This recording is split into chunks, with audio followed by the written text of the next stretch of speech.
أعوذ بالله من الشيطان الرجيم بسم الله الرحمن الرحيم وإذ يمكر بك الذين كفروا ليثبتوك أو يقتلوك أو يخرجوك ويمكرون ويمكر الله والله خير الماكرين وإذا تتلى عليهم آياتنا قالوا قد سمعنا لو نشاء لقلنا مثل هذا إن هذا إلا أساطير الأولين صدقت يا أرحم الراحمين. بارك الله لنا ولكم في القرآن العظيم ونفعنا وإياكم بالآيات والذكر الحكيم. سبحانك لا علم لنا إلا ما علمتنا إنك أنت العليم الحكيم. ربي زدني علما ربي زدني علما رب اشرح لي صدري ويسر لي أمري واحلل عقدة من لساني يفقهوا قولي. আল্লাহ তাআলার লাখ কোটি শুকর ও সুজুদ মহান রব্বুল আলামিন দয়া করে মায়া করে আমাদেরকে প্রতি সপ্তাহের ন্যায় কোরআন কারীমের তাফসীর করা ও শোনা আমলের নিয়তে বসার তৌফিক দান করেছেন। এই জন্য কালিমাতু শুকর আদায় করে আলহামদুলিল্লাহ। আজকে সূরা আনফালের 30 নম্বর আয়াত থেকে 35 নম্বর আয়াত 6টি আয়াত আমি তেলাওয়াত করেছি। আল্লাহ তাআলা যেন এই 6টি আয়াতের রহস্য ভেদ বিধিবিধান আমাকে বোঝার এবং আপনাদেরকে বোঝানোর আমলের নিয়তে তৌফিক দান করেন আমিন। প্রথম আয়াতে আল্লাহ তাআলা বলেন ওয়াইজ ইয়ামকুরু বিকাল্লাযীনা কাফারু, হে নবী স্মরণ করুন ওই ঘটনার দিকে, মনে করুন ইয়ামকুরু বিকাল্লাযীনা কাফারু, সমস্ত কাফের সম্প্রদায় মিলে আপনি নবীর ব্যাপারে বিশাল ষড়যন্ত্র করছিল। সেই দিনের কথা মনে করুন। সেই দিন কি? এই দিন রাসূলুল্লাহ সাল্লাল্লাহু আলাইহি ওয়াসাল্লামকে হত্যা করার জন্য আবু জাহেল এবং তার দোসররা নবীকে হত্যা করার জন্য তার পাঁচ ভবন ঘেরাও করেছিল। আজকে হত্যাই করে দেব মুহাম্মদ সাল্লাল্লাহু আলাইহি ওয়াসাল্লাম, নাউযুবিল্লাহ। সেই দিনের কথা স্মরণ করুন, অর্থাৎ ঐতিহাসিক দিন, হিজরতের দিন। এই আয়াত থেকে হিজরতের ঘটনার দিকে ইঙ্গিত করা হয়েছে। ওয়াইজ ইয়ামকুরু বিকাল্লাযীনা কাফারু, হে নবী আপনি স্মরণ করুন যেই দিন কাফের সম্প্রদায় আপনার ব্যাপারে 3 ফয়সালার এক ফয়সালা দিয়েছিল, 3 সিদ্ধান্তের একটা সিদ্ধান্ত তারা নিয়েছিল, আপনার সাথে চরম চক্রান্ত করেছিল তারা। 1 নম্বরে লিইউসবিতুকা আও ইয়াকতুলুকা আও ইউখরিজুক, তারা প্রথম পর্যায়ে পরামর্শ করেছিল যে মুহাম্মদকে বন্দী করব, বেঁধে রাখবো। দ্বিতীয় পর্যায়ে আও ইয়াকতুলুকা, কেউ পরামর্শ দিয়েছিল না মুহাম্মদকে হত্যা করে দাও। আও ইউখরিজুকা, আর কেউ পরামর্শ দিয়েছিল মুহাম্মদকে দেশান্তর করে দাও, এই দেশে তার জায়গা হবে না, তাকে এই দেশ থেকে বের করে দাও। এই 3 সিদ্ধান্ত তারা নিয়েছিল। সেই দিনের কথা মনে করুন।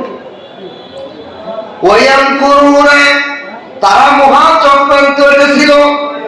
ওয়ায়ামকুরুল্লাহ, আর আল্লাহ সমস্ত চক্রান্ত নস্যাৎ করে দিয়েছিলেন। সুবহানাল্লাহ, আল্লাহু আকবার। মানুষ যত চক্রান্তই আমার আপনার জন্য করুক, আমার পক্ষে যদি আল্লাহ থাকে, আপনার পক্ষে যদি আল্লাহ থাকে, সারা দুনিয়ার মানুষ মিলেও আপনার একটা লোম ছিঁড়তে পারবে না। এইটাই হল ঈমান।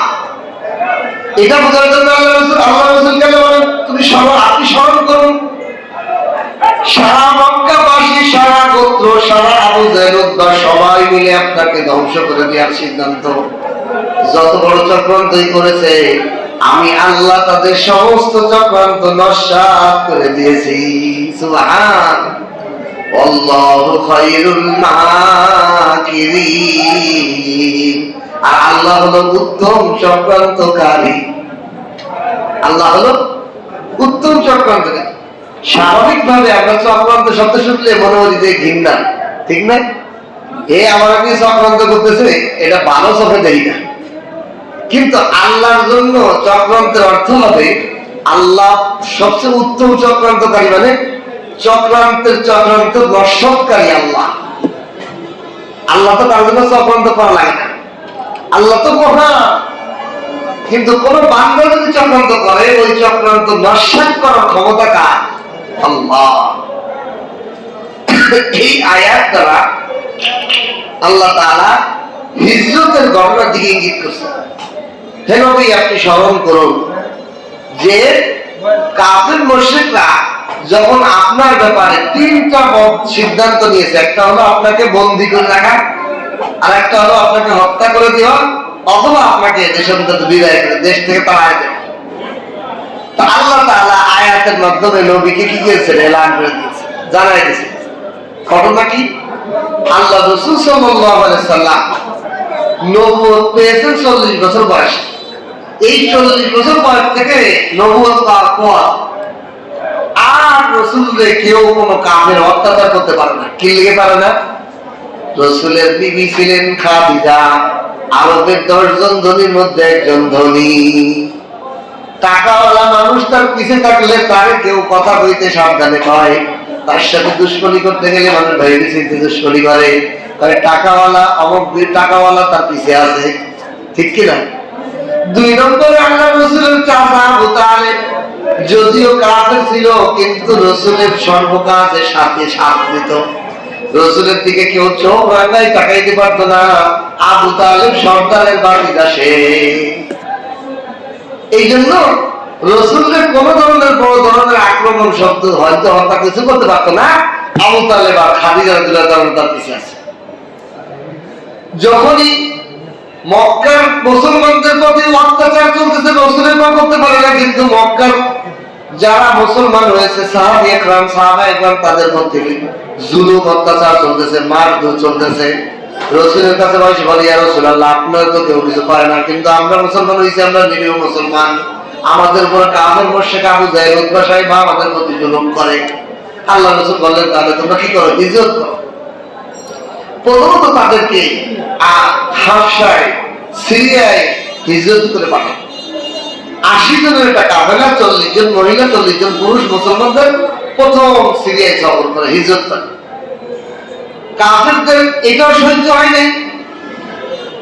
কেউ যদি দুশ্মনী করে, দেখেন দুশ্মনের কি মানে সে ভালো থাকবে, এটাও সহ্য হয় না। আবু জাহেল এটা সহ্য হয় নাই, মুসলমানরা হয়ে যায় সিরিয়ায় যায়, আরামে থাকবে না, তার সহ্য হয় নাই। এই জন্য সে এক কাফেলা পাঠাইছে, যাও আবুসিনিয়ার বাদশার কাছে, হাবশার কাছে যাও, যাইয়া বলো এরা হলো মক্কার খারাপ লোক, এরা আপনার দেশে এসে ভেজাল চাইছে, জঙ্গি উল্টো পাল্টা ট্যাগ লাগাইছে। এখন আবুসিনিয়ার বাদশা কয় ওদেরকে আমার সামনে, ওরা কি জন্য আছে আমি জানবো, আমি জানা ছাড়া আমি কোনো মানুষের বিচার করবো না। এই আবুসিনিয়ার বাদশা যদিও খ্রিস্টান ছিল, কিন্তু তার মধ্যে ন্যায় পরায়ণতা ছিল, অন্যায় ভাবে কারোর প্রতি বিচার করতে হবে। তোমরা যে বলছো এদের প্রমাণ লাগবে, প্রমাণ তাদেরকে ডাকি, কথা বলি, জানি বুঝি, তারপর আবু জাহেল যে কাফেলা পাঠাইছে তাদেরকে হাদিয়া তওবা দিয়ে, টাকা পয়সা দিয়েও পাঠাইছে। আবুসিনিয়ার বাদশাকে হাদিয়া দিয়ে পাও করে এদেরকে এই দেশ থেকে বিদায় করে নিয়ে আসা। আবুসিনিয়ার বাদশা তখন ওই কাফেলাকে ডাকছে। কাফেলার সর্দার ছিল আলী রাদিয়াল্লাহু তাআলার ভাই, রাসূলের চাচাতো ভাই। রাসূলের চাচাতো ভাই আলী হলো ভাই, আলীর বড় ভাই হলো উনিও চাচাতো ভাই, জাফর সাদিক রাদিয়াল্লাহু তাআলা আনহু। উনি ছিলেন এই কাবিলের সরকার। আবেসিনের বাদশাহ ওনাদেরকে ডাকছে, ডাকার পর জিজ্ঞাসা করছে, তোমরা নাকি বিভ্রান্ত সব, তোমরা নাকি আমাদের খ্রিস্টান ধর্মের মরিয়ম আলাইহিস সালামের ব্যাপারে উল্টোপাল্টা বলো। তখন সূরা আলে ইমরান এবং মরিয়ম থেকে তেলাওয়াত করে যখন ওনাদেরকে শুনাইলেন, ওটা দেখলেন যে এরা তো ঈসা আলাইহিস সালাম এবং মরিয়মের ব্যাপারে অনেক ভালো ধারণা রাখে। তখন তারা বলল, না, আমরা এদেরকে তোমাদের হাতে ধর্মান্তর করবো না, তোমাদের এই যে হাদিয়া তো আমাদের ঘুষ দিয়েছ, ঘুষের টাকা ফেরত নিয়ে যাও, আমরা এদেরকে ফেরত দেবো। এরপরে ওই আবু জাহেলের উদ্বাসায় ভাই কাফের বাহিনী বসে নাই, যেভাবে হোক মুসলমানদেরকে ভুল টুল। এক পর্যায়ে তারা কি করলো, মুসলমানদেরকে গোপন ভাবে অন্য লোক দিয়ে ছদ্মবেশে অন্য লোকদের পাঠাইল। মক্কায় তো মুসলমানরা এখন আরামে আছে, তোমরা খালি খালি বিদেশে থাকবা, তাই তোমরা দেশে চলে আসো, এখন কাফের মুশরিকরা এখন এত অত্যাচার করে না। এই ভুল সম্পর্কের কারণে ৮০ জন আবার মক্কায় আসে দেয় আবার জুলুম। এই কাফের মুশরিকরা মুসলমানদেরকে নির্যাতন, তাদের মধ্যে যে কত বিদ্বেষ, যে ওরা ভিন্ন দেশে চলে গেছে, ওরা কেন ইসলাম পালন করবে, ওদের প্রতি এত ক্রোশ ছিল ওই কাফের। এরপরে রাসূলুল্লাহ সাল্লাল্লাহু আলাইহি ওয়াসাল্লাম সাহাবাদের বললেন যে তোমরা এই করো, মদিনায় চলে যাও, মদিনায় একটু নিরাপদ। তখন একে একে সাহাবারা যাইতে যাইতে যাইতে যাইতে সব সাহাবারা, অধিকাংশ সাহাবী সব মদিনায় চলে গেছে। আছে কে? আবু বকর, আলী আর রাসূল, তিনজন আছে। আর সব মুসলমান মদিনায় চলে গেছে। মদিনার কিছু মুসলমান, মদিনার কোন মানুষ মুসলমান হয়েছে, এদের কারণে ওখানে যে নিরাপদে মুসলমানরা বসবাস করছে, কেউ জুলুম অত্যাচার করে না। রাসূলুল্লাহ সাল্লাল্লাহু আলাইহি ওয়াসাল্লামের এখন রাসূলুল্লাহ সাল্লাল্লাহু আলাইহি ওয়াসাল্লামের যে পিছের ঢাল আবু তালেব ছিল, সেও ইন্তেকাল করছেন। রাসূলুল্লাহ সাল্লাল্লাহু আলাইহি ওয়াসাল্লামের পিছে ছিল তার বিবি খাদিজা, তিনিও ইন্তেকাল করছেন। আবার মুসলমান যারা হয়েছে তারাও সব দলে দলে মদিনায় চলে গেছে। এখন মুহাম্মদ সাল্লাল্লাহু আলাইহি ওয়াসাল্লামের পিছে তো কেউ নাই। এইবার আবু জাহেলের সুযোগ পাইছে, মক্কার সব সর্দারদেরকে নিয়ে, সকল বংশের লোককে নিয়ে এক বাড়িতে মিটিং বইছে যে আর আমরা মুহাম্মদের অত্যাচারে এই সহ্য করতে পারি না, মুহাম্মদের এই বেজাল আমাকে ধর্ম নিয়ে উচ্চারণ আমরা মূর্তিতে নিয়ে আজে বাজে কথা আমাদের আর সহ্য হয়। আজকে রাত্রে আমরা একটা ফায়সালায় বলবো, সমাধান হয়ে যাবে। অনেকজন বলছে, কেউ বলছে মুহাম্মদের বন্দী করে রাখো জেলখানায়, কেউ বলছে দেশান্তরী করো, আবু জাহেল না, হত্যা। সেই শয়তান তার ফয়সালা হলো মুহাম্মদকে কতল। এখন মুহাম্মদ সাল্লাল্লাহু আলাইহি ওয়াসাল্লামকে যদি কেউ কতল করে, তাহলে আরবের মুহাম্মদের কুরাইশ বংশের লোক আছে, আরবদের মধ্যে একটা গায়রত আছে, বংশীয় গায়রত। কি গায়রত? বংশীয় গায়রত। মানে আমার শত্রু যদি আমার বংশের লোক হয়, কিন্তু অন্য দল অন্য কোনো বংশ যদি আমার বংশের কেউ হাত তোলে, তা আমার শত্রু আমার বন্ধু নবদ। এই গায়রত ছিল। আবু জাহেল চিন্তা করলো, আমি যদি মুহাম্মদকে আমরা এক গোত্র মারি, অন্য অন্য গোত্র মুহাম্মদের পক্ষ হয়ে আমাদের এটা বিচার নিব। এই জন্য সিস্টেম করা দরকার। কি দরকার? প্রত্যেক গোত্র থেকে একজন করে যুবক দাও, এই যুবকরা একটা ক্যাম্প হবে, সৈন্য হবে, এরা মিলে সবাই মিলে বাঁচবে, যাতে কোনো গোত্র ভাগ করে বাঁচতে না পারে, দায় এড়াইতে না পারে। কি বুদ্ধি দেয়! এই জন্য সকল বংশ থেকে এক দুজন করে যুবক নিয়ে রাতের বেলা ফয়সালা হলো, আগামীকাল রাতের বেলা থেকেই বাসা ঘিরে রাখা হবে, সকালবেলা মুহাম্মদকে হত্যা। এই যে ফয়সালা হয়েছে, আল্লাহ কয় সব আমি কি জানি না, আল্লাহু সামিউন আলীম, আল্লাহ সব শোনেন, সব জানেন। আল্লাহ সব জানে কিনা? আল্লাহ এই জন্য বলেন ওয়াইয়ামকুরু বিকুম বিকাল্লাযীনা কাফারু, হে নবী স্মরণ করুন ওই দিনের ঘটনা, আপনি তো কিছুই জানতেন না, আপনাকে আমি সব জানাই দিয়েছিলাম যে তারা কলাম 3 সিদ্ধান্তের একটা ভয়ানক সিদ্ধান্ত, আপনাকে হত্যা করার সিদ্ধান্ত নিয়ে ফেলেছে। যুবকরা প্রত্যেক গোত্র থেকে আপনার ঘর এসে ঘিরে ফেলেছে, আপনার বাঁচার উপায় নাই, কিন্তু আমি আল্লাহ বাঁচাইলে কে আপনাকে মারতে পারবে? কেউ মারতে পারবে না, ঠিক কিনা? এই জন্য রাসূলুল্লাহ সাল্লাল্লাহু আলাইহি ওয়াসাল্লাম যখন রাতের বেলা সমস্ত বংশ থেকে বড় বড় শক্তিশালী যুবকদের দিয়ে পুরা রাসূলের ঘর ঘেরাও, সকালবেলা রাসূলকে হত্যা করবে, আগে রাত্রে হামলা করবে না। এখন ঘরের মধ্যে কি আছে? আল্লাহ রসুল আলী। এদিক দিয়ে রাসূলুল্লাহ সাল্লাল্লাহু আলাইহি ওয়াসাল্লামকে আগের দিনই জানাই দিয়েছে আল্লাহ আয়াতে যে এই ঘটনা ঘটালো না, আপনি আগামীকাল সকালবেলা চলে যাবেন। এখন রাসূলুল্লাহ সাল্লাল্লাহু আলাইহি ওয়াসাল্লাম যোহরের নামাজের পর আগের দিন এই যে রাতে তারা হত্যাকাণ্ড ভর্তি করছে, সিদ্ধান্ত করছে, আগের দিন দুপুরবেলা রাসূলুল্লাহ সাল্লাল্লাহু আলাইহি ওয়াসাল্লাম আবু বকরের বাড়ি গেলেন। ও আমার বন্ধু আবু বকর, হিজরতের সাথী আল্লাহ তোমাকে নির্বাচন করেছে, সুবহান। আমার হিজরতের সঙ্গী হবে তুমি, প্রস্তুত হও, কাল আগামী যে কোনো মুহূর্তে আমি হিজরতে বের হব, তুমি রেডি থেকো। রাসূলুল্লাহ সাল্লাল্লাহু আলাইহি ওয়াসাল্লামের এই কথা বলার সাথে সাথে আবু বকর তেল, ওষুধপাতি, কাপড় চোপড় যা যা প্রয়োজন নিয়ে পথে একটা সফরে বের হইতে হলে মক্কা থেকে মদিনা 450 কিলোমিটার দূর পায়ে হেঁটে রওনা করা। 1-2 দিনের সফর হবে, একদিনে যাওয়া হবে, 15-20 দিন লেগে যাবে দেখি, এত লম্বা সফর। এই জন্য খাবার, পানি, খাদ্য, তেল টেল, কাপড় চোপড় যা যা লাগে সব রেডি করে আবু বকর ব্যাগ গোছায় রেডি।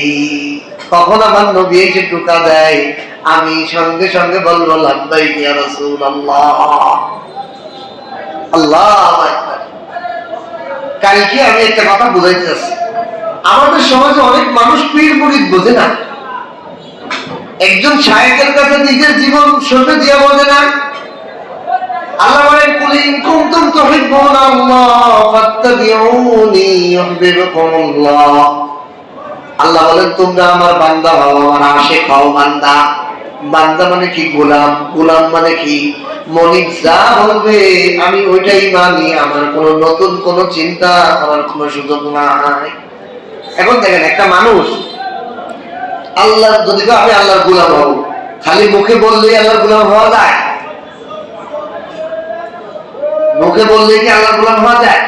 আরো সহজে বুঝেন, ধরুন একজন ছেলে প্রাইমারি স্কুল পড়ে, হাই স্কুল পড়ে, কলেজ পড়ে, তারপরে ইউনিভার্সিটিতে যায়, ঠিক কিনা? এখন দেখেন এইগুলোর ভিতরে একটা ধাপ আছে। প্রাইমারি স্কুলে যখন পড়ে তখন ওই বাচ্চাকে কিতাবের একটা পাঠ পড়ায়, এটা সবক দিয়ে দেয়, কালকে না আসলে পিটা মারে। টিচার কি করে? পিটা দেয়। কিন্তু ওই বাচ্চাকে যদি প্রাইমারি হাই স্কুল না দিয়ে একটা কিতাব দিয়ে দেয়, তুই বাড়িতে পড়ে দে, ও জীবনে পড়তে পারবে? জীবনে হইব? কি দিয়ে দেন? কি টাইমে? প্রাইমারি স্কুলে যখন ভর্তি করা হয় টাইম টু টাইম স্কুলে যেতে হবে, ক্লাস করতে হবে। ক্লাসে আবার একটা পাঠ শিক্ষকে পড়ায় দেয়, সবক দিয়ে দেয়, লেখা দিয়ে দেয়, পড়া দিয়ে দেয়।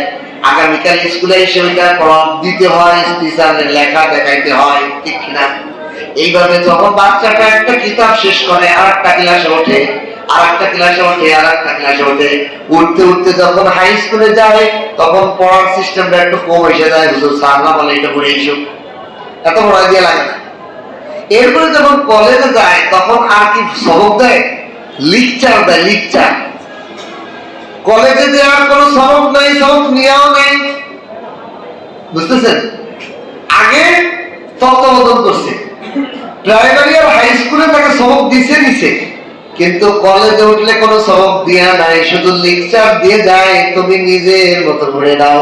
কেন এরকম করে? কয় আগের 2 ক্লাস 2 স্কুলে তুমি শিখে আসছো, কেমনে শিখতে হবে, ঠিক না? আর এরপরে কলেজ থেকে যখন ইউনিভার্সিটিতে যায় তখন লেকচারও থাকে না, তখন হয় হলো থিসিস, গবেষণা। সে নিজেই একটা বিষয় গবেষণা করে। সে বাংলা অনার্স, বাংলা বিষয় নিয়ে 10 বছর পড়ে, সে ইংরেজি নিয়ে পড়ে, সে নিজেই গবেষণা করে আরো নতুন কিছু আবিষ্কার করে, ঠিক কিনা? তাহলে আপনি যদি বলেন যে আমি গোলাম হয়ে যাবো, এমনি এমনি হয়ে যাবেন? আপনাকে আগে একজন মানুষের গোলাম হওয়া আগে শিখতে হইব। কার গোলাম হওয়া শিখতে হইব? আগে মানুষের। মানুষ মানে একজন শায়েখ, একজন মুর্শিদের তত্ত্বাবধানে আপনি নিজের গোলামের মতো নিজেকে সঁপে দিতে হবে। হুজুর আমাকে আপনি ইসলাম করেন, আমার ভুল ত্রুটি সংশোধন করে দেন, আমার জীবনটাকে আপনার হুকুম মতো চালাবো, আপনি যা বলবেন তাই করব, আমার কোনো চাহিদা নাই, আপনি আমার জিন্দেগিকে একটু সাজায় দেন, আপনি যা বলবেন এর বিপরীত আমি কিছু করব না। আবু বকর রাদিয়াল্লাহু তাআলার সামনে রাসূল ছিল, এই রাসূলের গোলাম হয়েছে, এই জন্য তারা আসলে আল্লাহর গোলাম হয়েছে। রাসূল বলতে দেরি তো রেডিওতে দেরি নেই। আজ আমাদের সমাজের মুসলমানদের অবস্থা হলো, আলেমদের কথা তো যাই না দিনের নিজেকে সঁপে দিয়ে তো দূরের কথা, আলেমদের থেকে আমি বেশি বুঝি, আমার কে বুঝাইব? সে কি গোলাম আছে না মালিক হয়ে দাঁড়িয়েছে? কোন মানুষ যখন একজন মানুষের গোলামি করা শিখবে, একজন শায়েখের গোলামি শিখবে, ওইটাই আসল আল্লাহর গোলাম হওয়া হইতে পারে। যেমন প্রাইমারি স্কুলের ছাত্র আগে স্যারের কথা মানে, স্যারের যা বলে তার মানতে হয়, পিঠা খেতে হয়, পড়ানামালি কাম করতে হয়, এটা করতে করতে একসময় দেশে ইউনিভার্সিটির নিজেই গবেষণা করার মতো যোগ্যতা হয় না। এই জন্য আগে আপনাকে একজন মানুষের গোলাম হতে। এখন দেখেন রাসূলুল্লাহ সাল্লাল্লাহু আলাইহি ওয়াসাল্লাম যখন বলছেন আবু বকর রেডি, আবু বকর রেডি, আমার নবী একজন টুকা দিয়ে আমার দেরি না হয়, লাভবাই বলতে যেন দেরি না হয়। আল্লাহ রাসূল রাতে আসলেন, আসার পর বললেন আলী তুমি আমার বিছানায় চাদর মুড়ি দিয়ে শুইবা, আমি বের হয়ে যাব। আচ্ছা বলেন, পৃথিবীর কোন ছাত্র, কোন মুরিদ, কোন সন্তান, এই যে আজকেও একটা ভিডিও ভাইরাল হয়েছে, বাবার ছেলে দোকানের মধ্যে ভূমিকম্প যখন টানা দিয়েছে, বাপের সন্তান ফেলাই দিয়ে দৌড়, ছোট একটা বাচ্চার মতো 3-4 বছর বাচ্চা, ও পরে আপু পিছিয়ে পিছিয়ে দৌড়ছে, ও আব্বা আগে দৌড়তে চলে গেছে বিল্ডিং এর বাইরে, মার্কেটের বাইরে, পরে দৌড় আব্বা দৌড়া করছে, কিন্তু আব্বারও হুঁশও নাই সন্তানের ব্যাপারে, আগে নিজে দৌড়ে বাঁচে। বুঝতেছেন? তাহলে আমার বুঝে আসে না, আল্লাহ রাসূল সাল্লাল্লাহু আলাইহি ওয়াসাল্লাম বলছে আলী চারপাশ থেকে শত্রু বাহিনীরা সকালবেলায় আমাকে হত্যা করে ফেলবে, আমার জায়গায় তুমি শুইয়া কাটা মুড়ি দিয়ে থাকবা, ওরে দুনিয়ার কোন ভক্ত আছে, কোন সন্তান আছে বাপরে জবই দেবে, ওই জায়গায় আমি শুয়ে থাকবো কাটা মুড়ি দিয়ে, আমারই তো জবই দিতে পারে, এই ভয়ে জিন্দেগিতে বাবা তুমি তোমার কাজ করো, আমি পালাই আগে, এই কথাই তো বলতো। আল্লাহু আকবার। সাহাবায়ে কেরাম নবীর গোলাম, আল্লাহর গোলাম হওয়ার জন্য নবীর গোলাম করা হয়েছিল আগে। গোলামিয়ত কারে বলে? আদেশ হইতে দেরি, মানতে দেরি নাই। যারা নবীর আদেশ মানতে পারে তারা আল্লাহর আদেশও মানতে পারে, যারা শায়েখ আলেমের কথা মানতে পারে তারা নবীর কথা মানতে পারে, যারা নবীর কথা মানতে পারে তারা আল্লাহর গোলামিও মানতে পারে। আর যারা আলেমদের কথা মানতে পারে না, তাদের জিন্দেগিতে নবীর আদেশও মানা সম্ভব না। আর নবীর আদেশ যারা মানতে পারে না, তারা আল্লাহর আদেশ তো আরো দূরের কথা মানতেই পারে না। এই জন্য ফানাফি শায়েখ ফানাফি রাসূল নিয়ে যায়, ফানাফি রাসূল ফানাফিল্লাহ হয়ে যায়, আল্লাহর সাথে মহব্বত আটকে যায়, আসল আল্লাহর গোলামি হওয়া যায়। আলী রাদিয়াল্লাহু তাআলা বলতেছি ইয়া রাসূলুল্লাহ আমি কি আপনার জায়গায় শুয়ে থাকবো, এটা কি আল্লাহর পক্ষ থেকে ফয়সালা করা হয়? আলহামদুলিল্লাহ, আলহামদুলিল্লাহ। কোন কিলোকাম নাই, জানে যে রাসূলকে হত্যা করবে রাতের বেলা, চারপাশে ঘরের পাশে যুবকরা পাহারা দিতেছে, সকালবেলায় হত্যা করবে, ওই জায়গায় আমি শুয়ে থাকবো চাদর মুড়ি দিয়ে, তা রিস্ক না আমার জীবনের কত বড় রিস্ক না, যে আমি যারে মারবে তার জায়গায় শুয়ে রয়েছি চাদর মুড়ি দিয়ে, তাহলে আমার তো কমতে পেরে এলাম, আমার নিচ্ছি যাইনি শুইনি ওই জায়গায় কেমনে শুন। আল্লাহু আকবার। এরে বলে ফানাফির রাসূল, আশিক রাসূল। আর আমরা তো রাসূলের ব্যাপারে মহব্বত আমাদের নাই হয়ে গেছে। আর আমাদের সাথে রাসূলকে তো শেষ করে বানা না কাঁদিয়ে, তাদের প্রোডাক্ট দিয়ে ভরা আমাদের সবকিছু, চেয়ার টেবিল, সব চেয়ার টেবিল আলবেন কাদিয়ানীদের সব আসবাবপত্র কাদিয়ানীদের দিয়ে ভরা। আমাদের নবীর মহব্বত থাকলে আমরা কেমনে কাদিয়ানী মাল ব্যবহার করতে পারি? এই জন্য নিয়োগ করতে পারি না যে আগামীতে আর কোনো আরএফএ, কোন গ্রাম কোম্পানি যেগুলো কাদিয়ানীদের এই পণ্য আমরা ব্যবহারই করবো না ইনশাআল্লাহ।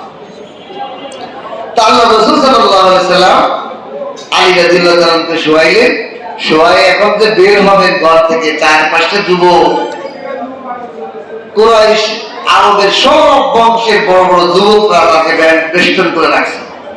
এখন কেমনি বেরোবে? আল্লাহ তাই, ও আমার নবী, হাতের মধ্যে কিছু বালি নেন, হাতের মধ্যে কিছু ধুলাবালি নেন, এই ধুলাবালির মধ্যে আপনি পড়েন ওয়াজআলনা মিন বাইনি আইদিহিম সাদ্দাও ওয়া মিন খালফিহিম সাদ্দান ফাআগশাইনাহুম ফাহুম লা ইউবসিরুন। সূরা ইয়াসিনের ৫ নম্বর আয়াত।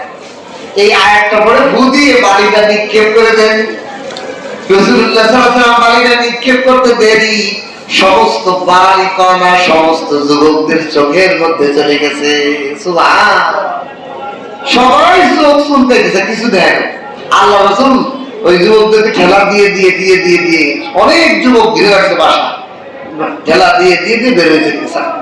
যাই আবু বকরের বাড়ি নখ দিয়েছে। আবু বকর নখ দিতে দেরি, মনে হয় যেন দরজায় নখ দেয় নেই, আবু বকরের পিঠে দরজায় দিছে। আবু বকর পিঠ লাগাই দরজা করেছে, টুকাটার জন্য আবু বকরের পিঠের মধ্যে পড়ছে। পড়ার সাথে সাথে তাই লাভবাই কি রাসূলুল্লাহ। আল্লাহ রাসূল কয়, আবু বকর তুমি কি রাতে ঘুমাও না? ইয়া রাসূলুল্লাহ, আপনি যখন থেকে বলছেন নামাজ আপনি আমাকে আপনার ইজ্জতের শাদি বানাইবেন, ওই দিন থেকে আবু বকর বিছানায় পিঠ লাগায় না। না জানি আমার রাসূল কখন এসে বলবে চলো, আর আমি থাকবো ঘুমাই। নবী কষ্ট পাবে, এটা আমি সহ্য করতে পারবো না। যদি আমি ঘুমাই না, আমি পিঠ লাগাই দরজায় দাঁড়ায় আছি। আল্লাহ রাসূল আবু বকর নিয়ে আরেকজন রাহবারকে নিয়ে গারে সৌরের মধ্যে গেলেন। আল্লাহ বললেন গারে সৌরের গুহার মধ্যে যেতে বলা। পিছনে কামে পাড়ি সকালবেলা উঠে দেয় কিন্তু নাই রসুল। তারা আগে আলী পদ্মা উঠেছে, চাদর উঠেছে, আলী শোয়া। আলী তুমি এখানে? মোহাম্মদ সাল্লাল্লাহু কোথায়? উনি তো চলে গেছে। ওদিকে কাফেররা দ্রুত চারদিকে সহায় করছে, পিছনে লোক লাগাইতেছে। আল্লাহ রাসূল সাল্লাল্লাহু আলাইহি ওয়াসাল্লাম গারে সৌরে যে পাহাড়ের উপরে একটা গর্ত গুহা, ওর মধ্যে যে অবস্থান করছেন আবু বকর আল্লাহ রাসূল, ওই গুহার মধ্যে কাফেররা ওই গুহার মুখ পর্যন্ত এসে গেছে। দেখে বেড়ায়, একটু নিচে হয়ে তাকাইলেই দেখা যায়, কিন্তু আল্লাহ কি কৃষ্ণা। সুবহানাল্লাহ। আল্লাহ কি করছেন? একটা কবুতরের জোড়াকে এইখানে আইনে গর্তের মুখে ডিম পাড়িয়ে বাচ্চা উঠাই দিয়েছে। এখন চিন্তা করছে, কোনো মানুষ জেনে তো কবুতর আর ডিম দিয়ে বেড়ে থাকতো না। তাদের জেনে আসছে যে এই গুহার মধ্যে যদি মানুষ যাইতো তাহলে কবুতর উড়ে চলে যেত। কবুতর যেহেতু তার ডিম পাওয়া যাচ্ছে, তাহলে এর ভিতরে কেউ ঢোকে, গর্তের মুখের মধ্যে ঢুকবো। আর মাকড়সাটা দিয়ে জাল বলে দিচ্ছে, যদি লোক ঢুকতো মাকড়সার বাসা ভেঙে দিত, কিন্তু আল্লাহ রাসূল ঢোকার সাথে সাথে মাকড়সা জাল বানাইছে। আল্লাহ রাসূল গায়ে রাসূলের মধ্যে রইয়ে এদিক দিয়ে আরো ঘটনা ঘটল। একটা সাপ গুহার মধ্যে দিয়ে বের হবে, অনেকগুলো ছিদ্র। আবু বকর রাদিয়াল্লাহু তাআলা কাপড়ের টুকরা টুকরা করে সমস্ত ছিদ্র মুখে মুখে দিয়ে দিতেছে। সব দিতে কাপড় শেষ। এখন কি করবে? তেরাতনো শেষ, একটা ফুটা আছে, একটা ছিদ্র, ওর মধ্যে পা এরকম দিয়ে আল্লাহ রাসূল বসে রয়েছে। আল্লাহ রাসূল মাথার কোলের মধ্যে মাথা দিয়ে রেস্ট করতেছে। এই মুহূর্তে ওই সাপটা ঘুরতেছে এদিক সেদিক এদিক সেদিক, কোনো মধ্যে মুখ পাচ্ছে না।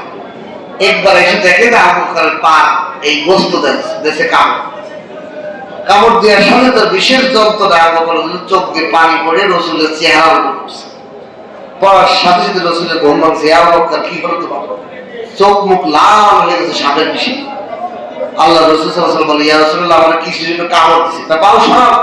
সঙ্গে সঙ্গে একটা সাপ বেরিয়েছে। আল্লাহ তাআলা সাপের জবান খুলে দিয়েছে। সাপ বলে, ইয়া রাসূলুল্লাহ, ইয়া হাবিবাল্লাহ, পুরো কায়নাতের সন্তান নবী মুহাম্মদের চেহারা দেখার জন্য আমি অস্থির হয়ে গেছি। আমি গর্ত দিয়ে বেরোবো, আবু বকর সব গর্তের মুখ বন্ধ করে রাখছে। আমি আবু বকরের কারণে আমি দেখতে পাচ্ছি না, এই জন্য আমি বেয়াদবি মাফ করবেন, আমি সরল দিয়ে দিয়েছি, আমাকে মাফ করে দিবেন। এই বলে সাপ দেখে আল্লাহ রাসূল থেকে সাইড হয়ে গেছে। আল্লাহ রাসূল থুথু দিয়ে আবু বকরের ক্ষত জায়গা লাগাই দিয়ে সাথে সাথে বিষ সব পানি হয়ে গেছে। এরপরে আল্লাহ রাসূল আবু বকরকে নিয়ে সফরে যেতে যেতে যেতে মদিনা আসছে। এদিক দিয়ে মদিনায় সংবাদ পেয়েছে যে রাসূল আসতেছে। মদিনার নারী পুরুষ ছেলে মেয়ে সকলে মদিনা থেকে আগায় আরো দূরে একটা পাহাড়ের উপর অবস্থান করতেছে। আমাদের নবী আসতেছে, নবীর আমরা ইস্তেকবাল করবো, রাহমাতুল লিল আলামিন ইস্তেকবাল করার জন্য, আহলান সালাম দেওয়ার জন্য সমস্ত মদিনাবাসী নারী পুরুষ শিশু সকলে মদিনা শহর থেকে বের হইয়া এই পাহাড়ের উপরে সে অবস্থান করে তাকায় রয়েছে দূরের দিকে।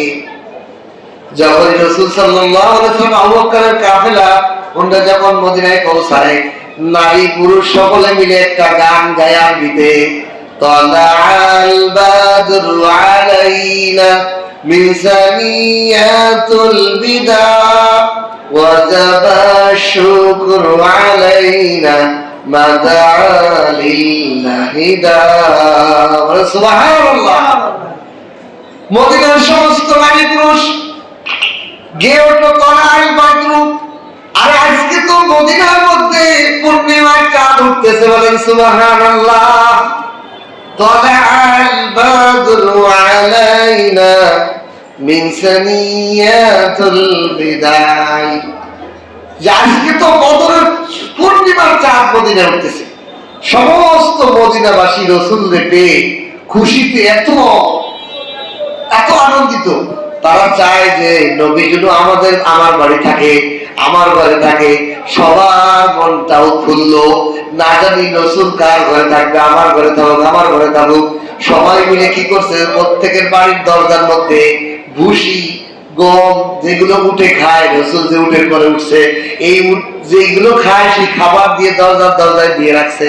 কারণ এই খাবার দেখে উঠ যেন আমার ঘরের দিকে আসে, আমার দরজার ভিতরে আসে, আমার ঘরের দিকে রাসূল যেন থাকে। কিন্তু আল্লাহ পাকের পক্ষ থেকে এই উটের পরে ওহী হয়ে গেছে। আল্লাহ রাসূল বলছে, তোমাদের কারো মনে কষ্ট দিব না, আমার এই উটের উপর আল্লাহর ওহী আছে। আল্লাহ এই উট যেখানে যে থাকবে ওইখানে আমি অবস্থান করব। সুবহান। এই উটটা হাঁটতে হাঁটতে হাঁটতে হাঁটতে মদিনার যাইতে মদিনা শহরের শেষ প্রান্তে যাইয়া যেই বাড়ির সামনে যে বসেছে, 2 তলা বাড়ি। কয় তলা বাড়ি? 2 তলা বাড়ি। আবু আইয়ুব আনসারী রাদিয়াল্লাহু তাআলা আনহু। সুবহান। এই বাড়িতে নামার পর আল্লাহ রাসূল বলে, ও বাড়িওয়ালা ভাই আনসারী, আমার চিঠি দাও, তোমার কাছে আমানত। সুবহান। আবু আনসারীর কাছে চিঠি চাইছে আল্লাহ রাসূল যে আমার কাছে তোমার কাছে আমার একটা আমানত আছে, চিঠি দাও। ঘটনা কি? আল্লাহ, এক বাদশা বক্ত নসর, এক আগের যুগের এক বাদশা, দিনদার বাদশা, সে ইহুদি খ্রিস্টানদের বড় বড় পাদ্রীদেরকে নিয়ে জমিনের মধ্যে ভ্রমণ করতে করতে মদিনা, যেখানে এই মদিনার ওই খেজুর বাগান এলাকায় যখন আসছে, তাঁবুটা রয়েছে রাতের বেলা তাঁবুটা নামানোর পর ইহুদিরা খ্রিস্টানরা তাওরাত এবং ইনজিলের কিতাব যখন রাতের বেলা মোতালা করতেছে, পড়তেছে, তখন তারা পাইছে শেষ জামানায় একজন নবী আসবে। সেই নবী খেজুর বাগানওয়ালা এলাকায় হিজরত করবে এবং এখানেই তার দাফন হবে। সুবহান। কোন কিতাব পাইছে? তাওরাতে এবং ইনজিল। এটা পাওয়ার পর তারা এই পাদ্রীরা বাদশারে কইছে, ও বাদশা, আপনি তো পৃথিবীতে ভ্রমণ করেন আমাদেরকে সাথে নিয়ে, আমাদের আলেমুল আমাদেরকে সাথে নিয়ে আপনি দুনিয়াতে ভ্রমণ করেন, ঠিক আছে, এখন আর আপনার সাথে আমরা ভ্রমণ করতে পারবো না, আমাদেরকে রুখসত দেবেন। কয় কেন? কয় আমরা এখানেই আর বাকি জীবন এখানেই মরতে চাই, এখানেই জীবন যাপন করতে চাই। বাদশা বলেন কেন? কয় এই যে বাগান আমরা যেই জায়গা দেখতেছি, আমাদের তাওরাত এবং ইনজিলের কিতাবের মধ্যে আছে, এই জায়গাটা কি শেষ নবী আসবে, আখেরি নবী আসবে, শ্রেষ্ঠ নবী আসবে মুহাম্মদ, এবং এখানেই তার দাফন কাফন হবে, এখানেই তিনি হিজরত করে আসবেন, সেই জীবন এখানেই কাটাবেন। সুতরাং আমরা যদি ওনারে পাইলাম, না পাইলেও আমাদের বংশধর, আমাদের ছেলেদের নাতি পুতারা যেন ওই নবীরে পায়, এই জন্য আমরা এখানে বসবাস করি, বাকি জীবন কাটাতে চাই। বাদশা এই কথা শুনে কয়, ভালো কথা, বানাও ঘর, দোতলা একটা ঘর বানাও। এই ঘরটা আমার পক্ষ থেকে, আমি বাদশার পক্ষ থেকে শেষ নবীর জন্য হাদিয়া। সুবহান। আমি বাদশার পক্ষ থেকে শেষ নবীর জন্য একটা হাদিয়া, এই দোতলা বাড়ি। এবং তিনি একটা চিঠি লিখলেন, এই চিঠিতে লিখে দিলেন, আমি শেষ নবীকে যদি পাই উনার প্রতি ঈমান আনবো, যদি না পাই তারপরও আমি তার প্রতি ঈমান আনলাম। সুবহানাল্লাহ।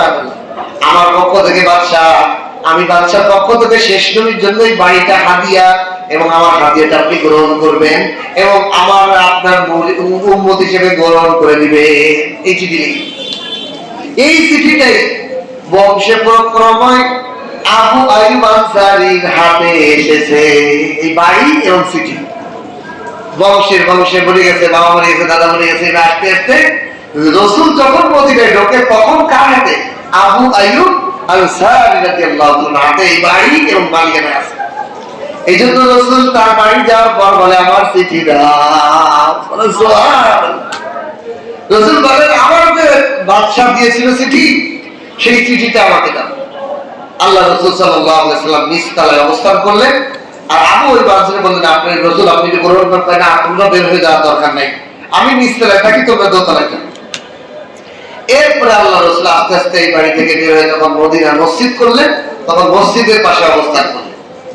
তা মদিনার মধ্যে আল্লাহ রাসূল যে হিজরত করেছেন, এই হিজরতের হিজরত ঘটনার দিকে আল্লাহ ইঙ্গিত দিয়ে বলতেছেন, নবী ওয়াইজ ইয়ামকুরু বিকাল্লাযিনা কাফারু, হে নবী স্মরণ করুন, কাফেররা যখন আপনাকে হত্যা করার, আপনাকে বন্দী করার, আপনাকে দেশান্তর করার হিজরতের আগে যে চক্রান্ত করেছিল, সমস্ত চক্রান্ত তারা করেছিল। ওয়ায়ামকুরুনা ওয়ায়ামকুরুল্লাহ, আল্লাহ তাদের সমস্ত চক্রান্ত নস্যাৎ করে ধুলো বাইরে আপনাকে নিরাপদে মদিনায় পৌঁছায় দিয়েছিলেন। সুবহানাল্লাহ।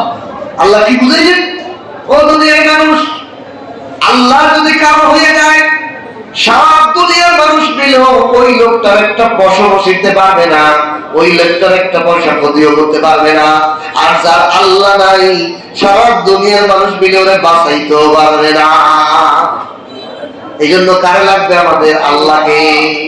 আগে আমার আল্লাহকে রং করতে হবে, আগে আমার আল্লাহকে অর্জন করতে হবে, আগে আমার আল্লাহ, আমি একজন খাঁটি গোলাম হইতে হবে। এই জন্য ইঙ্গিত দিয়েছে,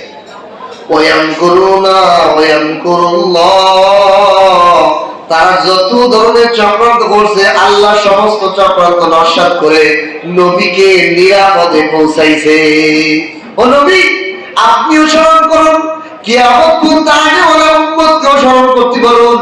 সারা মক্কাবাসী নবীরে হত্যা করে দেওয়ার জন্য একমত হয়েছে। সারা মক্কার যুবকরা নবীর বাসাকে ঘিরে রাখছে, হত্যা করবে, কিন্তু আল্লাহ যারে বাঁচায়, কে তারে মারে? মারনেওয়ালা কে? আল্লাহ। বাঁচানোওয়ালা কে? আল্লাহ। আমরা তো অনেক সময় আমাদের অনেক, তুমি আমার জান, তুমি আমার প্রাণ, তুমি আমার মৌত, তুমি আমার জীবন, তুমি আমার মরণ, কয় না? নাউযুবিল্লাহ বলেন। আল্লাহ কোরআনের বিরোধী কথা। আল্লাহ বলছে, ইন্না সালাতি ওয়া নুসুকি ওয়া মাহইয়ায়া ওয়া মামাতি লিল্লাহি রাব্বিল আলামিন।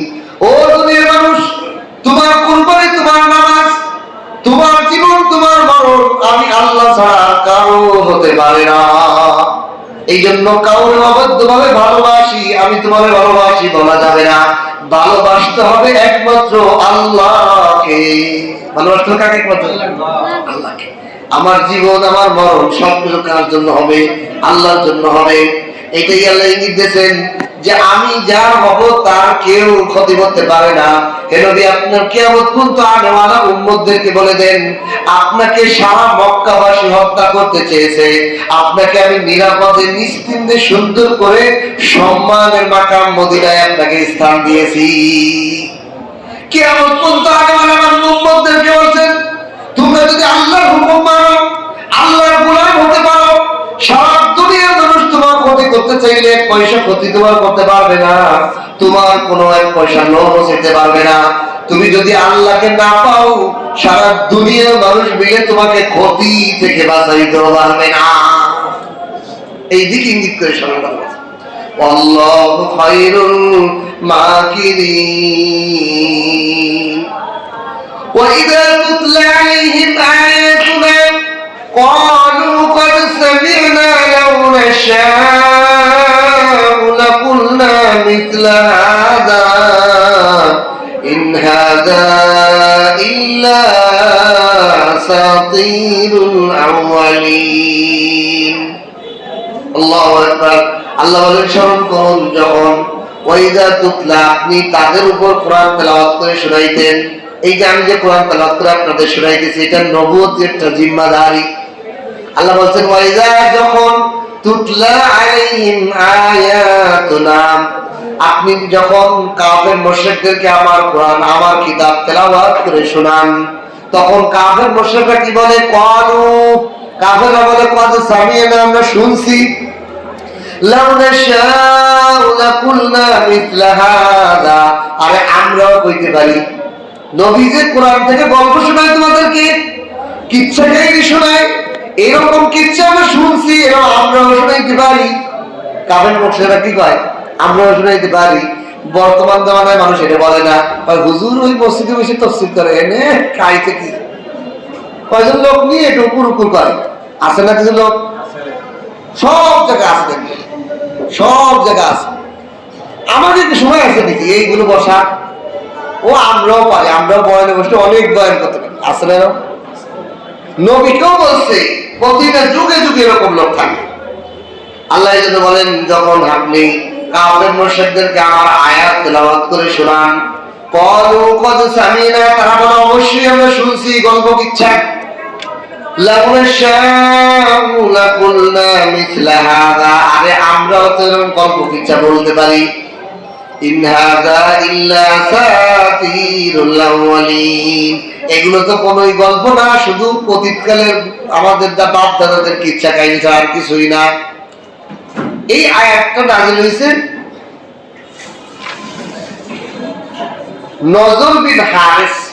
নজর বিন হারিস এই লোকটা কাফের একই করতো শাম দেশে বিভিন্ন দেশে ব্যবসা বাণিজ্যের জন্য পারস্য রাষ্ট্রে যাইতো। পারস্য এই রাষ্ট্রে যাইয়া রুস্তম ইস্কেন্দার বড় বড় বাদশাদের গল্প কিচ্ছা কাহিনী আছে এই কিচ্ছা কাহিনীর বই কিনে এনে মদিনার সাহাবাদেরকে বলতো এই মুহাম্মদের গল্প বলে আমরাও পারি আমরাও কোরআনের মতো গল্প কিচ্ছা শোনাইতে পারি। এই যে তোমাকে পড়ে পড়ে শোনাচ্ছি গল্প কিচ্ছা কোরআনের কিচ্ছা আর ওদের সাধারণ গল্প কিচ্ছা এক আকাশ পাতাল পার্থক্য।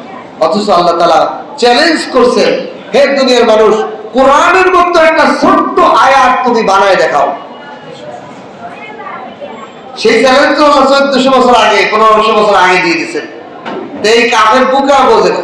এক কাফের চিন্তা করছে আমি কোরআনের মতো একটা সূরা বানাইছো হাস্যকর বিষয় কিরকম বানাইছি দেন আলফিল মালফিল ওমা আদরাকা মালফিল কুতুবুহু তাবিল অর্থ কি আলফিল হাতি মালফিল হাতি কি ওমা আদরাকা মালফিল হাতি কি জানো কুতুবুহু তাবিল তার সুরটা অনেক লম্বা তার নিজে লেগে নিজেই হাসছে এটা কোনো কথা হইল মিল হয়েছে কিন্তু মিলের মধ্যে কোনো কি আছে কোনো কিছু আছে।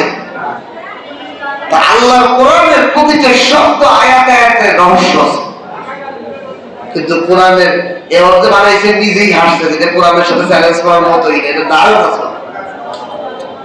এই জন্য আল্লাহ আয়াত করে বললেন তোমরা কি মনে করছো যে আমার নবী তোমাদের কাছে কোরআন তেলাওয়াত করে যে গল্প কিচ্ছা শোনাচ্ছে এই কিচ্ছা তোমাদের বাপ দাদার কিচ্ছার মতো কখনোই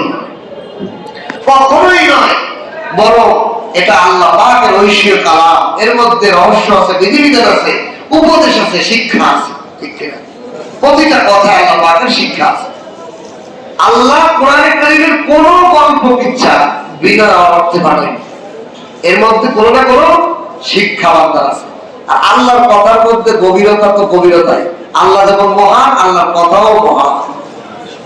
এই জন্য আল্লাহ তাআলা এইভাবে কোরআনে কারীমের মধ্যে তাদের সব রহস্য ভেদ তাদের এইগুলো কি করছে প্রকাশ করে দিয়েছেন। আজকে জমি থাক আল্লাহ তাআলা আমাদেরকে এই দুই আয়াতের তাফসীর করেছে। দুই আয়াতের শিক্ষা বিশেষ করে হিজরতের কিচ্ছা এবং হিজরতের থেকে সবচেয়ে বড় শিক্ষা হলো যে আল্লাহ যারা বাঁচায় তারা কেউ মারতে পারবে না। যত বাধাই থাও ঘিরে রাখছে তরবারিতে বাইরে ফেলাবে তাও মারতে পারবে। এই জন্য এইটা হলো বড় শিক্ষা যে সমস্ত ভরসা এবং আস্থা কার উপর রাখতে হবে আল্লাহর উপর রাখতে হবে যে আল্লাহ আমার সব। এই জন্য বিপদে পড়লে আমরা কোন দিকে ফিরবো আল্লাহর দিকে। বিপদে বলে কোথায় নিব?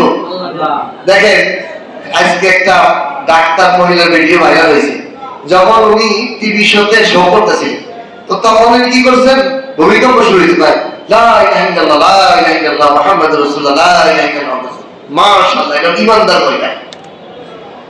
আর যারা ইমান অত পাকা না, দৌড়তে নিচে নামে।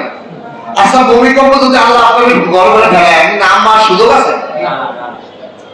আলহামদুলিল্লাহ, আমি কখনো ভূমিকম্প বলি দৌড় দিই না, কারণ আমি এটা বুঝি। আমার ছাত্র আগে একবার বড় ভিডিও করেছিল, আপনার মাঝে পড়ি, আমি 3 তলায়, আমি ছাড়া বিল্ডিং এর সমস্ত ছাত্র উস্তাদ সব নিচে, আমি খালি বারান্দাতে বসে, তোরা এটা নিচে গেছিস সব, আমি তো এত বলেছি বিল্ডিং নামের না। আমি শোনো, আল্লাহ যদি মৃত্যু লেখা রাখে, নামার সময় মতো তুমি পাও না।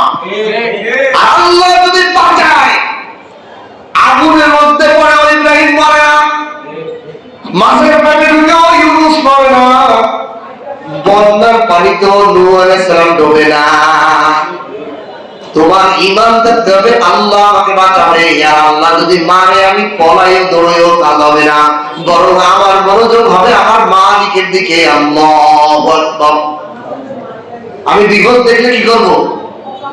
আমাদের অনেক মানুষ আছে, একটু ওষুধ খেলে বিপদ হলে ওরে মা, ওরে আম্মা, ওরে বাবা, ওরে বাপ গেছি এরকম করে। এ আল্লাহ দেখেন, কলসের মধ্যে আপনি রাখছেন হলো ছাই, তাহলে কলস কাট করলে কি মাটি বেরোইব না দুধ বেরোইব? ছাই বেরোইব। আল্লাহ কে? যে ওষুধ খাইলে আল্লাহ, খাইও তো খাইলে আল্লাহ, বিপদে পড়লে আল্লাহ, ওর কলমটা ভরা আল্লাহ দিয়ে বলেন সুবহানাল্লাহ। ওরা যদি গুঁতো লাগে ব্যথা পায়, আল্লাহ আপনি চিৎকার করে। কোন কিছু ব্যথা পাইলে, বিপদ হইলে, কোন দুর্ঘটনা হইলে আল্লাহ বলে চিৎকার করে, বুঝতে হবে ওর কলমের পাত্রটা আল্লাহ দিয়ে ভরা। এই জন্য গাড়ি গুঁতো লাগলে কি বেরোয়? কলসের মধ্যে গুঁতো লাগলে যদি ছাই থাকলে ছাই বেরোয়। ওরে আল্লাহ আলামত হলো তার ভিতর থেকে আল্লাহ বেরোইবে। এই জন্য আমরা বিপদ আপদে সর্ব অবস্থায় আল্লাহর দিকে ফেরা, আল্লাহর দিকে মনোযোগ দেওয়া, এটা আল্লাহ শিখাইছেন এই আয়াত থেকে। 2 নম্বর আয়াতে শিখাইছেন যে আল্লাহ কোরআন নিজেও পড়া, অন্যের উপরও পড়া, নিজেও পড়া, অন্যের উপর পড়া। আল্লাহ রাসূল সাহাবাদের উপর কোরআন তেলাওয়াত করতেন। এই জন্য আপনি নিজেও পড়বেন, আর একজন নামাজে কথা শুনাইবেন। আমি তো এত পারি না, আপনি কুরআন সূরা পারেন, আপনি একজন মুসল্লি ভাই বলেন, ভাই আমি একটু কুরআন সূরা পড়ি, আপনি শোনেন, আপনার এই নবীর এই সুন্নতের আমল হয়ে যাবে। তেলাওয়াত পড়াও যেমন সওয়াবের কাজ, আর একজনের শোনানো সওয়াবের কাজ, আর একজনের তেলাওয়াত শোনাও আর সওয়াবের কাজ, সর্বদিকে সওয়াব। বলেন সুবহানাল্লাহ। আমি তাফসীর কইলে যে সওয়াব পাবো, আপনারা শুনলেও সেই সওয়াব পাবেন। করার মধ্যেও সওয়াব, তেলাওয়াত করার মধ্যেও সওয়াব, তেলাওয়াত শোনানোর মধ্যেও সওয়াব, তেলাওয়াত শোনার মধ্যেও সওয়াব। বলেন সুবহানাল্লাহ। আল্লাহ তাআলা আমাদেরকে তাওফীক দান করুন। আল্লাহর কালাম আমরা সবসময় শোনার চেষ্টা করব। পরিবারের মধ্যে কোরআন তেলাওয়াতের বেশি বেশি চেষ্টা করা, নিজে পড়া। মাঝে সাথে কি করবেন, আপনি পড়বেন, বাচ্চাদের, বিবিদের সবাই, অথবা বিবিদের তেলাওয়াত করবো, আমরা সবাই শুনি, সবাই মিলে শুনবে, একজন তেলাওয়াত করবে সবাই শুনবে। এটা একটা সুন্নাত, এটা একটা কোরআন আয়াত। অথবা আল্লাহ এই জন্য বলছেন, যখনই আপনি তাদের উপর কোরআন তেলাওয়াত করেন, তাহলে বোঝা যায় নবী সাহাবাদের মধ্যে, কাফেরদের মধ্যে, সবার মধ্যে তেলাওয়াত শোনাইতেন। আপনি হিন্দুদের তেলাওয়াত শোনাইতেন, বিধর্মীরও কোরআন তেলাওয়াত শোনান। আল্লাহ আকবার। এই যে ইউটিউবে কিছু যুবক বেরোইছে, তারা বিদেশে, আমেরিকা, লন্ডন, বিভিন্ন জায়গায় কাফের রাষ্ট্রে, তবে কি হেডফোন নিয়ে মোবাইলে কোরআন তেলাওয়াত চালাই দিয়ে হেডফোন ওই কাফের মহিলা পুরুষের কানে দিয়ে দেয়।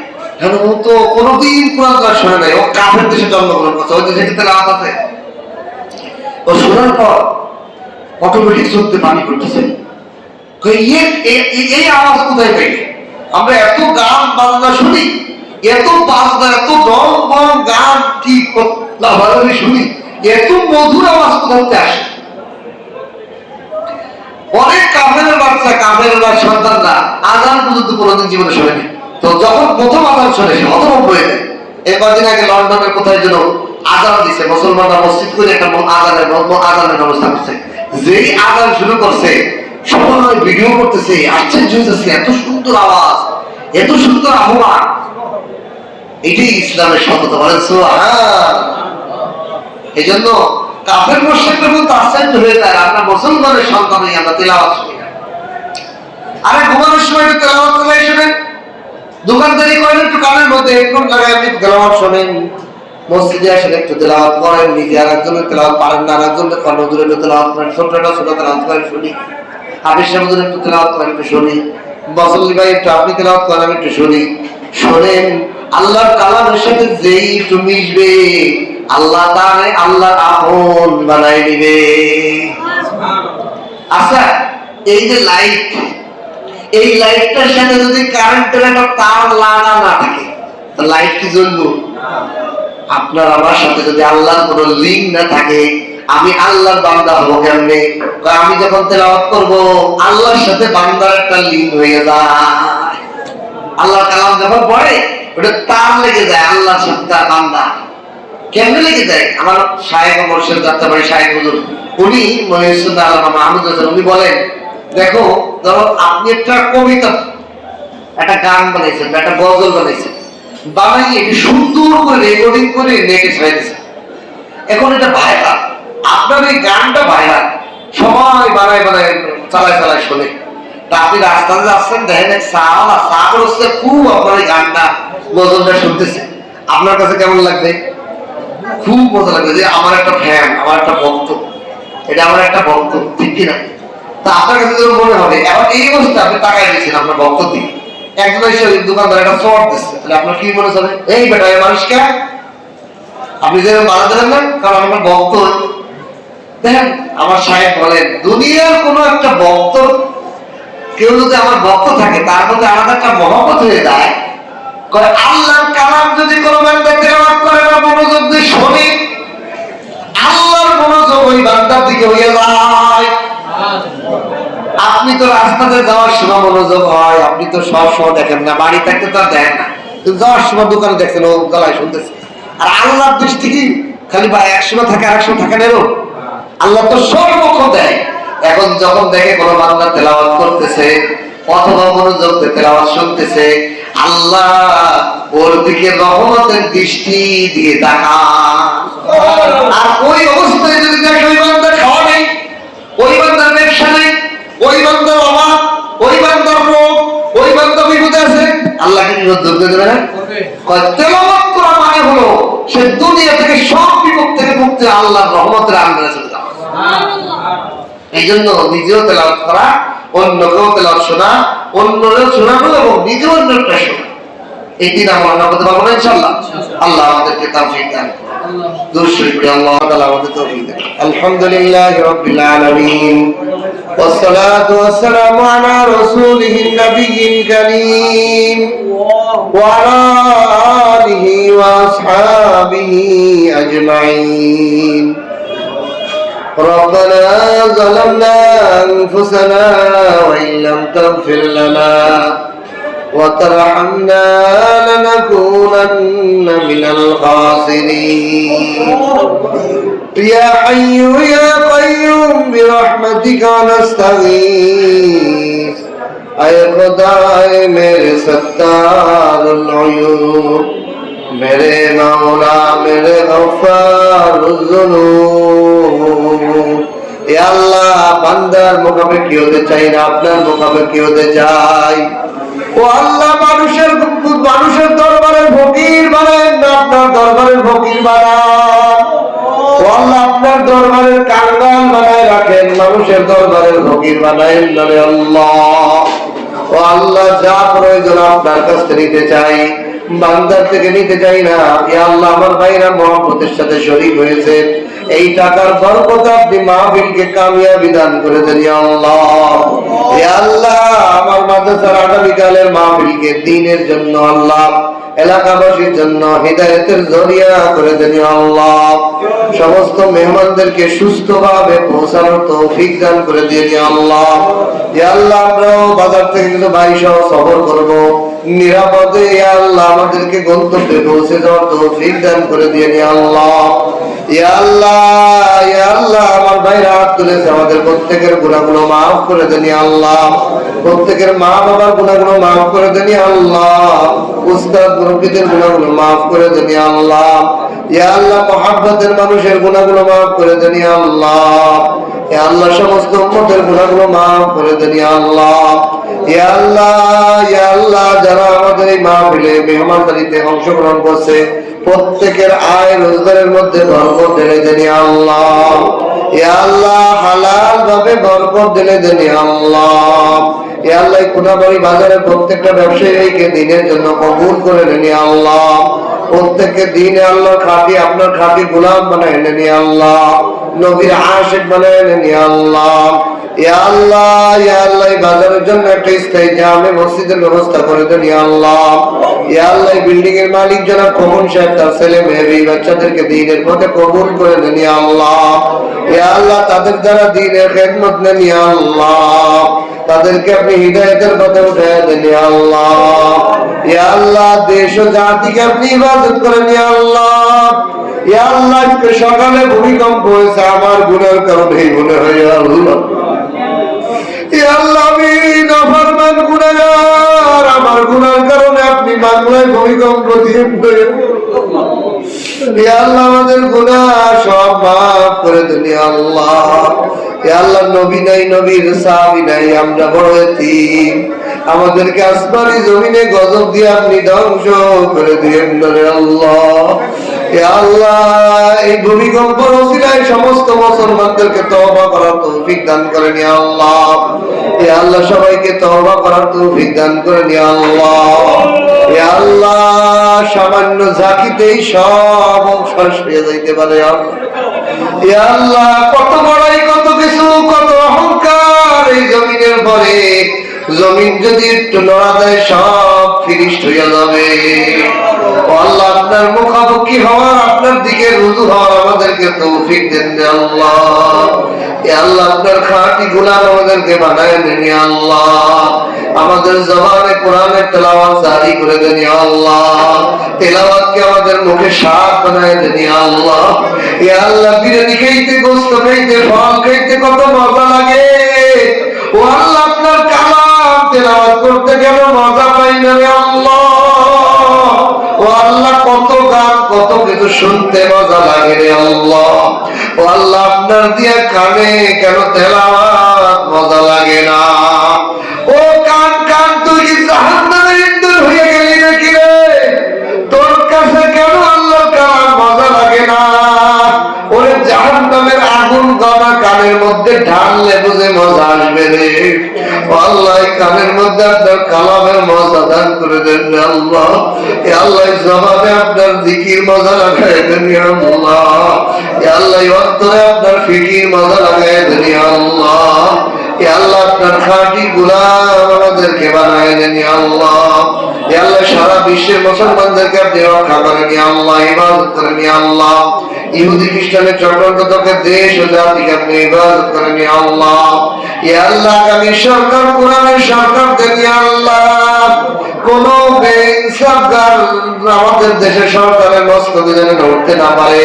ইয়া আল্লাহ, একজন আদিল ন্যায়পরায়ণ কোরআনের আইন বাস্তবায়ন করেনওয়ালা বাদশা আমাদেরকে দান করেন রে আল্লাহ।